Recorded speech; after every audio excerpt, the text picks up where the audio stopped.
NIM 2303001. Perkenalkan, nama saya Wafilul Salomah dengan nomor induk mahasiswa 2303020. Perkenalkan, nama saya Yayan Siti Nuria dengan nomor NIM 230300040.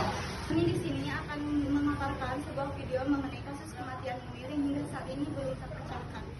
Selamat menyaksikan. 20 tahun berlalu kasus kematian aktivis hak asasi manusia di Indonesia Munir Syarif Tholib masih menjadi misteri. Siapa sebenarnya otak di balik pembunuhan Munir? Kami ajak Anda untuk mengingat kembali kronologis kematian Munir. Ya, seperti kita ketahui, bahwa semasa hidup Munir dikenal sebagai seorang aktivis yang kerap membela nasib rakyat kecil. Ia merupakan pendiri LSM Kontras, yang sering bersikap proaktif untuk mengusut dugaan pelanggaran HAM berat yang terjadi di Indonesia. Namun pada tanggal 7 September 2004 yang lalu menjadi awal perjalanan kasus yang hingga kini belum juga terkuak. Munir meninggal di dalam pesawat yang menuju Amsterdam, Belanda dengan menggunakan pesawat Garuda nomor GA974. Dan sedianya Munir berencana untuk kuliah di Universitas Arts yang ada di sana. Dan Munir meninggal di usia 39 tahun. Dan berlanjut pada tanggal 12 September 2004, jenazah Munir dimakamkan di TPU Sisir di Kota Batu, Jawa Timur, di mana sebelumnya jenazah itu diterbangkan dari Belanda dan sempat transit di Bandara Soekarno-Hatta di Tangerang, Banten.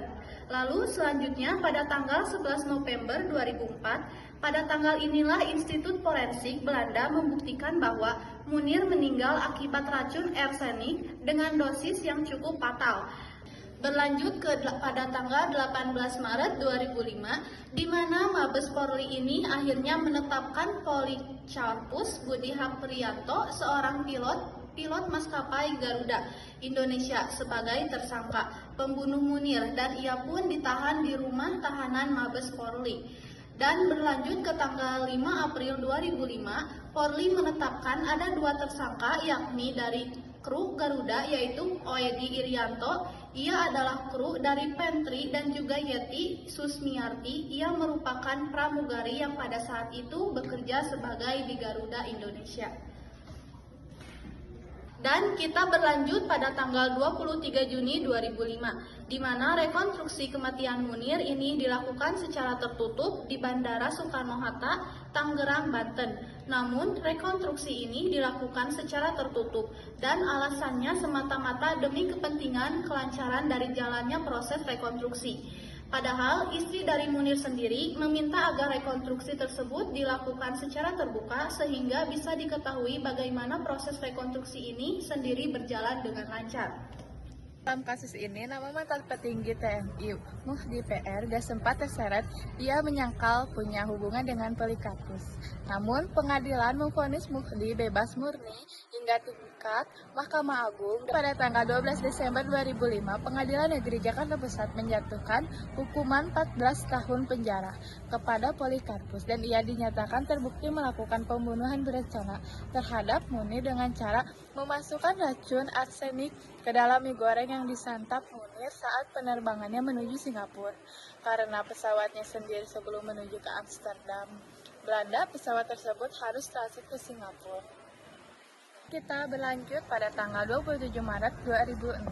Hal ini juga dikuatkan oleh Pusat Pengadilan Tinggi DKI Jakarta, di mana dengan tetap menghukum Poli selama 14 tahun penjara.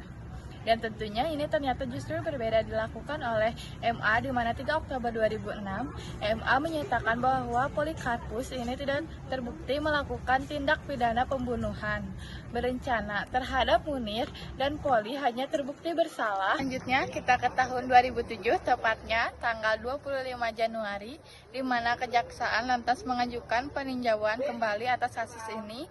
MA pun akhirnya mengabulkan dan Polikarpus divonis 20 tahun penjara.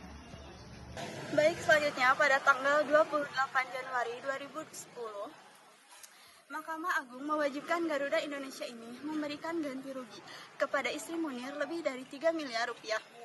Selanjutnya, pada tanggal 28 November 2014, Polikarpus dinyatakan bebas bersyarat. Total, Poli mendapatkan remisi berlama, yakni adalah 4 tahun, 6 bulan, 20 hari. Lalu pada 10 Oktober 2016, pengingat HAM pun tidak tinggal diam. Kontras pada 10 Oktober 2016 mengajukan sengketa informasi hasil penyelidikan TPF kasus Munir kepada Komisi Informasi Publik atau KIP, dan Kontras meminta pemerintah untuk mengumumkan secara utuh hasil penyelidikan tersebut. Dan permintaan ini adalah oleh Komisi Informasi Publik.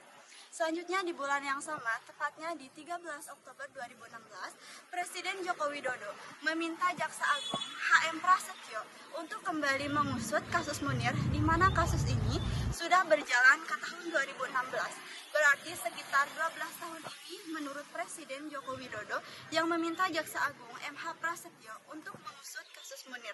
Karena sudah cukup lama kasus ini bergulir dan sampai saat ini belum diketahui oleh siapa sebenarnya otak di balik hal ini sendiri. Selanjutnya pada tanggal 13 Juli 2017, Mahkamah Agung menyatakan bahwa merujuk pada keputusan PT UN yang memutuskan bahwa dokumen tidak dikuasai oleh Kemensesnek, tidak berkewajiban untuk mengecek dokumen tersebut, dan MA pun akhirnya menolak perkara tersebut. Itu tadi berjalan singkat kasus Munir yang hingga saat ini belum juga terungkap siapa sebenarnya otak di balik kasus pembunuhan terhadap aktivis HAM tersebut.